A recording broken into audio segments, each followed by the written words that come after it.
দ্রুপদ রাজার খেদ এবং ধৃষ্টদ্যুম্নের প্রবোধ বাক্য। কি বলছে? দ্রুপদ রাজার খেদ এবং ধৃষ্টদ্যুম্নের প্রবোধ বাক্য। খেদ করেছে, হ্যাঁ, ওর পিতায় খেদ করছে আর ধৃষ্টদ্যুম্ন ওর বেটায় মনে কর ওকে সান্ত্বনা করছে নাকি? আর ধৃষ্টদ্যুম্ন মহাবীর দ্রুপদ নন্দন গুপ্ত বেশে দেখিলা সকল বিবরণ। তো এখন ও খেদ করছে দ্রৌপদ রাজা। তো এই মানে ধৃষ্টদ্যুম্নই গুপ্ত ভাবে ওরাকে দেখেছে, বুঝতে পারেছে। চলো। আর যবে কৃষ্ণ লইয়া কুন্তীর তনয় গুপ্ত বেশে ভগ্নী মহে ধৃষ্টদ্যুম্ন।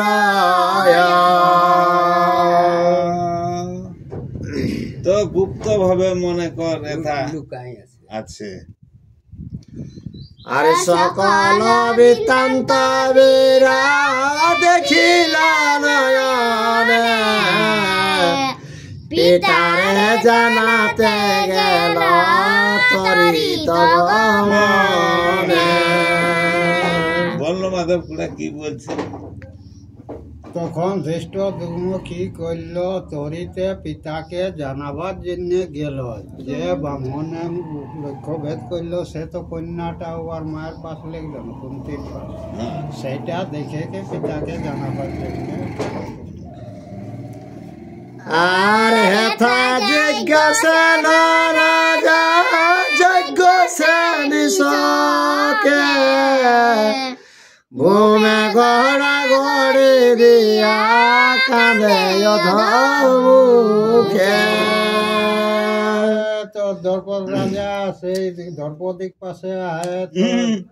ওই রকম নাই, যাই যাজ্ঞ শ্রেণী করা নিয়ে গেল না, ব্রাহ্মণ একটা ক্ষুদ্রকে দিয়েছে, সেই যাজ্ঞ শ্রেণীর মনে কর দুঃখে মানে গড়াগড়ি যাচ্ছে, কাঁদছে দুঃখে ঘরে।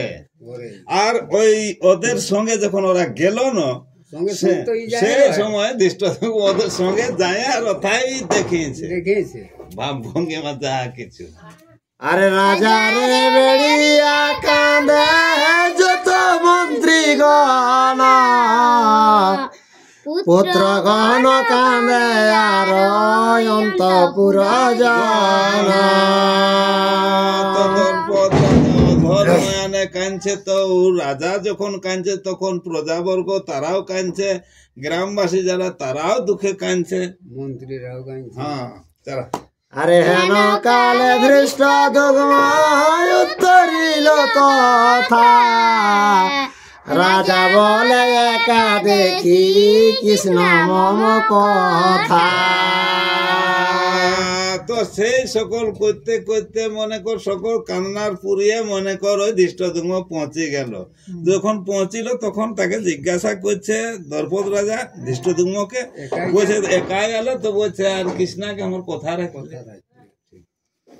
আরে হরি হরি বেধে মারা হইল হেন গতি, অবহেলা হারাইনু কৃষ্ণ গুণবতী।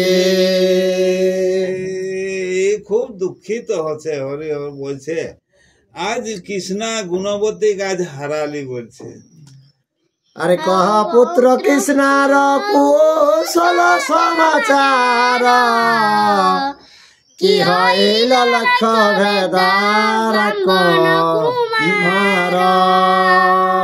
কি বললো? ব্রাহ্মণ কুমার। হ্যাঁ, তো তখন সেইটা ধৃষ্টদ্যুম্নকে দ্রৌপদ রাজা জিজ্ঞাসা করছে যে মনে কর আমার কৃষ্ণার গতি বল আর লক্ষ্য ভেদা ব্রাহ্মণ গেলা, বলছে ওরা কথা গেল কি হলো, বলছে খবরটা দে, বলছে ভালো মন্দ। আরে একাদি যে বেড়েছিল যত রাজগণ, আর কহ পুত্র সংগ্রামে জিনিল কোন জানা। তো বলছে লক্ষ্য রাজা মনে কর একজনকে মনে কর একটা বিপ্রকে বেড়ে রহে, তো সংগ্রামে কি হইল সেই খবরটা আমাকে সংবাদটা দে। আরে সর্বনাশ করিলেন বেশ মুনিবারা, তার বাক্যে কৃষ্ণার করিলু স্বয়ংবরা।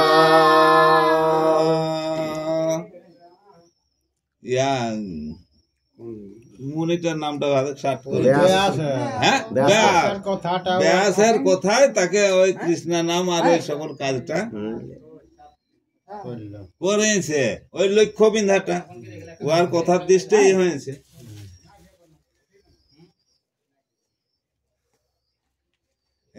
তুই এটাকে শুধু দানাই করে রাখলে না খাবো করবে? হ্যাঁ আচ্ছা খাবে।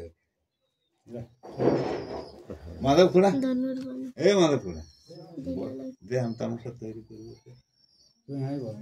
না তোরটা ভালো হবে। আর ধনুর্বাণ দিলা লক্ষ্য করিয়া নির্মাণ, বলিলেন পার্থ বিনা না পারিবে আনা। যে এইটা তখনও বলে রাখেছে মুনি হ্যাঁ মনে, যে এইটা বলছে একমাত্র পার্থ বিনা আর অন্য কেউ পারবে নাই বলছে।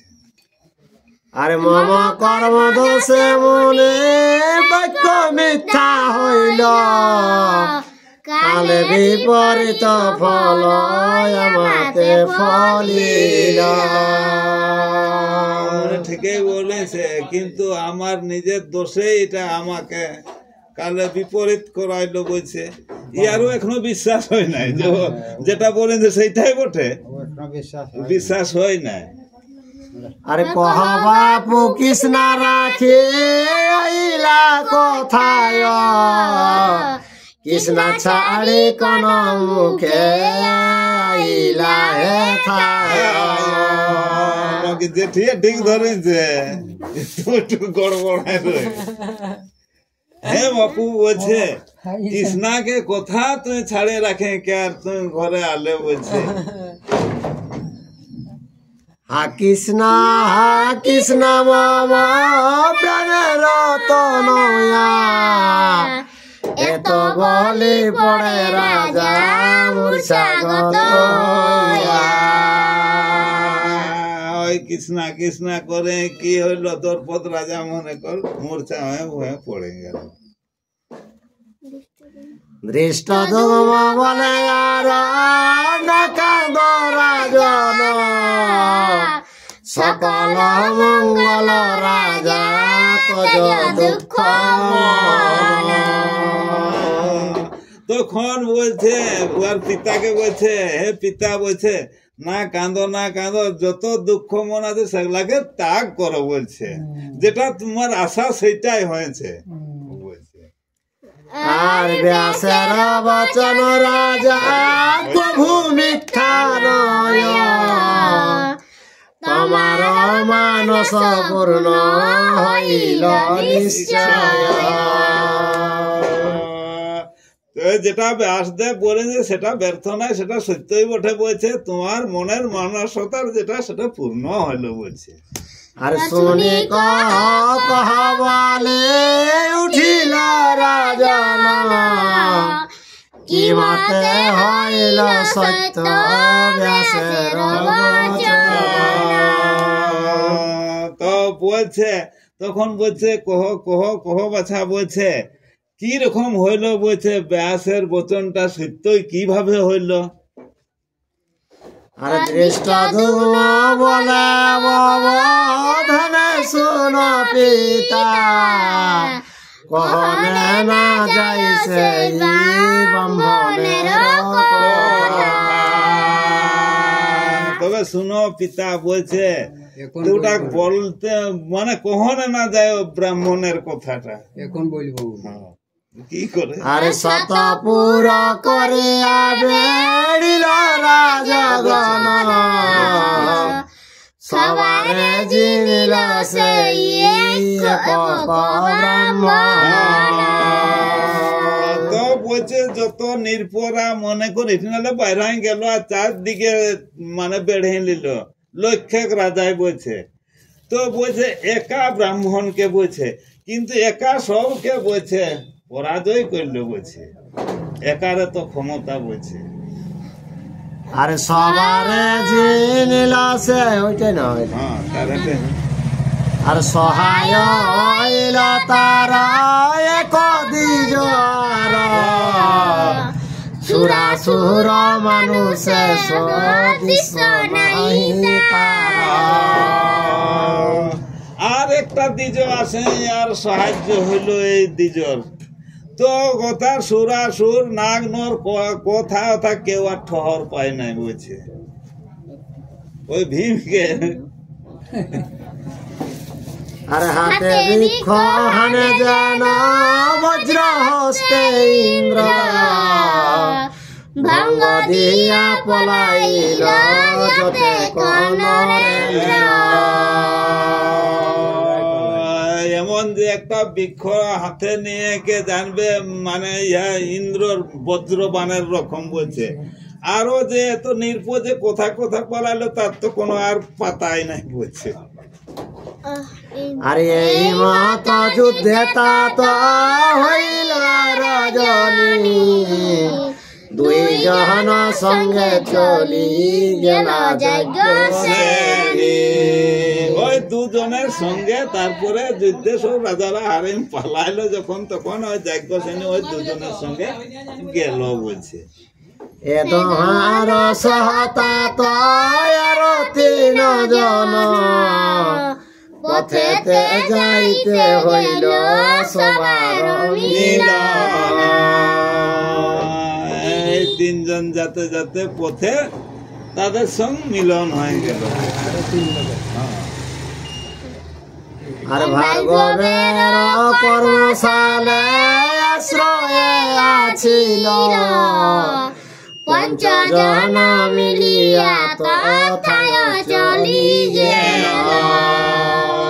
ওই কুম্ভকার ঘরটাকে ভার্গব নাম দিয়েছে, ওই আর গৃহের হয়ে।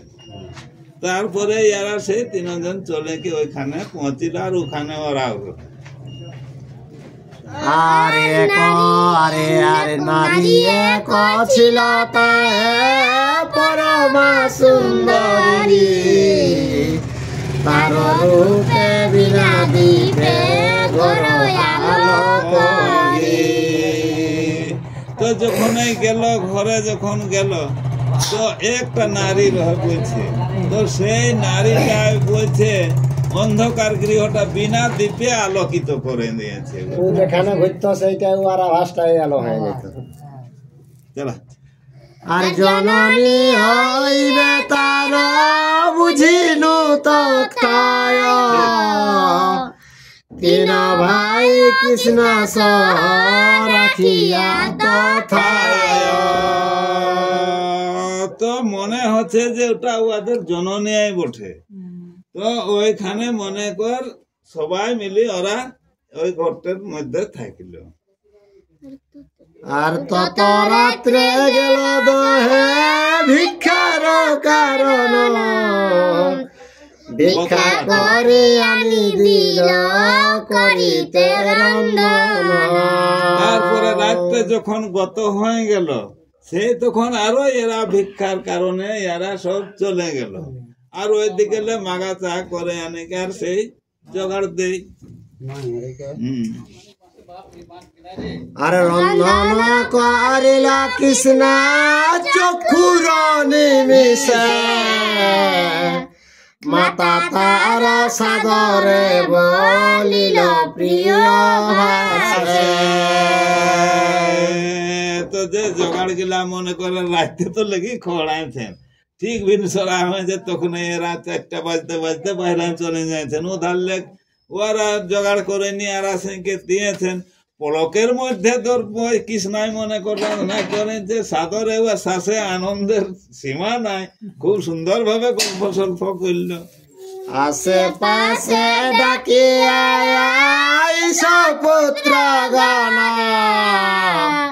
উপবাসী অতিথি তথা কয়ে কোন তারপরে যখন হয়ে গেল তখন ছাড়াকে হাঁকাছে, আর অতিথি যারা উপবাসী আছে তারাকেও ডাক দিছে। আরে অতিথি দিয়া যাই অবশেষ থাকে, দুই ভাগ করি কৃষ্ণ বাট তাহাকে। তো কি হ্যাঁ, তো বললো দুভাগ কর। তো সেটা হচ্ছে কি কখন পরে।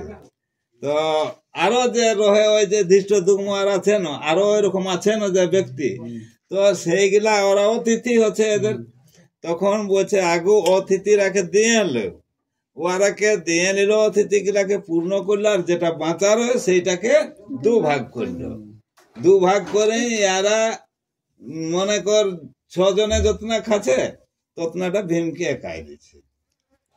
আরে এক ভাগ দাও বাপু ইহার গচর, আর এক ভাগ কৃষ্ণ পঞ্চ ভাগ আর ওইটাকে দুভাগ করলো, দুভাগ করলো, সেইটা বলছে একে দাও, আর যেটা আছে ওই একটা ভাগ সেইটাকে পঞ্চভাগ করলো কৃষ্ণ। আর চারি ভাগ দেহ চারি বিদ্যমানে, এক ভাগ দ্রৌপদী কর দুই স্থানে। 4 ভাইকে দিল, আর একটা ভাগ থাকে সেই ভাগটাকে কি করলো, দুভাগ করলো, 2 শাসপুত খাবে। আর তুমি অর্ধ হমরে দেহ অর্ধ আনি, সেই মত বাটিয়া দিলেন যজ্ঞ সেনি। যেমন যেমন আর শ্বাস বলছে তেমনি করে কি আর বাঁটে কি আর মনে করো এক ভাগটাকে দুভাগ করে আর ভাগটা আনি দিল। আর এত যদি পুনঃ পুনঃ কহিলা জননী, ক্রোধ করি দুষ্ট দ্বিজ কহে কটু বাণী। ভীম বটে বোধ হয় নাকি, তাছাড়া ওরকম লাড় কে হবে। তারপর বল। আরে এত রাত্রে অতিথিরে পাইব কোথায়, বন্দিয়া থাকিবে কিংবা থাকিবে নিদ্রায়। তো এখন আর রাইতে কথা সিরাইছে, সেই সময় এক পৌঁছেছে, তো সে ও খুঁজছে, তখন আর কথা পাবে সিরাইছে, তখন ওরকম আর তোকে বিনা খাই ঘুমাই থাকতে হবে। আর আজিকার ভিক্ষা মাতা সমাধি নহে, বিশেষ যুদ্ধের শ্রমে পেটে অগ্নি দহে। আজ এটা ভীমে বটে, এটা ভীমে কেনে বলছে যে আজকে যে যুদ্ধের পরিশ্রমে পেটে অগ্নি জ্বলে যাচ্ছে বলছে, মুখে জীবন যাচ্ছে বলছে, আজ ওই টুকুটাই হবে নাই বলছে। আজকের ভিক্ষা একটা মাত্র পাওয়াছে, এটা শোনাইলো বাস। আরে আজিকার দিনে মাতা অতিথির ভয়েতে জননী বলে তাই হোক। আজ বলছে ইহা অতিথিরে হোক বলছে, তখন জননী বলছে তাই হোক। পুনঃ বলে অতিথির ভাগ দেহ মরে, কালী প্রাতে যত ইচ্ছা দিও অতিথি। বলছে এখন আমাকে দেখ, বলছে কাল তোরা অতিথিকে দেবে। আর দেহ দেহ বলি পুনঃ ডাকিল জননী, সেই রূপ বাটিয়া দিলেন যজ্ঞ সেনে। তখন আর কি করে, যেটা সেটাই আরো বাঁটে দিল। আর গ্রাস দুই তিনে সেই করিল খাইল, মন্ডয়ান মন্ডয়ান বলি ডাক দিল। যেটুকু লেগে দিল না, 2-3 বারের মধ্যে শেষ হয়েছে। আরো আনো বলছে, মন্ড মানে ভাত। আর না পাইয়া মন্ড ক্রোধে কটাক্ষেতে চায়, মর মনে দ্রৌপদী রে মারিলে প্রায়। যেরকম রাগাইছে সে কেমন বোঝাচ্ছে, বাঁটনিকে না মাত দেয় সেই রকম। আর মন্ড না পাইয়া মনে জন্মে মহাক্রোধ, ক্ষুধা নহলে তনু জলে না মানে প্রবোধ। তার কারণ বলছে মারটাকে আনো মন্ড আনো বলছে, মারটা আনি দেও বলছে, আমার ক্ষুধা নলে পেটটা চলছে। আর মাতা বলে ততয়াজি করো তো সখণ্ড, নতুন রজনী আজি না রাখিল মন্ড। নতুন রাঁধনি বটে বলছে, মার নাই রাখি আজ বলছে ওটা খুললাম। আর মায়ের বচনে বহুতে শান্ত হইল, ভজন শেষে তবে আচমন কইল। মায়ের বচনটাই শান্ত হইল, তারপরে ভজন শেষে আচমন মানে কইল। আর ভজন করিয়া চাহে শয়ন করিতে, সবার কনিষ্ঠে বলে শয্যাপাতি দিতে। ভোজন হলো তবে আর কি, এরপর শয়ন মানে শয়ন করার জন্য তখন কি করলো, ছোটটাকে বললো যা শয্যাটা পাতিয়ে দে। সবার উপরে শয্যা করিল মাতার, পঞ্চ ভাই শয্যা পদ নিচে তার। তো ও আর নিচেই আছে সবাই 5 ভাইরে। আর সবার চরণ তলে কৃষ্ণ শয্যা পাতি, তার নিচে হইলো কৃষ্ণ। আর ইষ্ট হইয়া শুনিল দ্রৌপদী গুণবতী। ওর মা থাকলো উপরে, তার নিচে থাকলো বেটা গেলা, তার নিচে থাকলো দ্রৌপদী। ঘুমালেন রাত। আর শুইয়া সে সব তারা করিল তখন, তাহে জানিলাম ছন্দ নারয় ব্রাহ্মণ। সেইটার মধ্যে ধৃষ্টদ্যুম্ন আছে, ও আছে। থাকলে এরা কিনে কিনে খেলা, সেগুলো পিতাকে জানায়। সেইগুলা ও দেখছে না সব।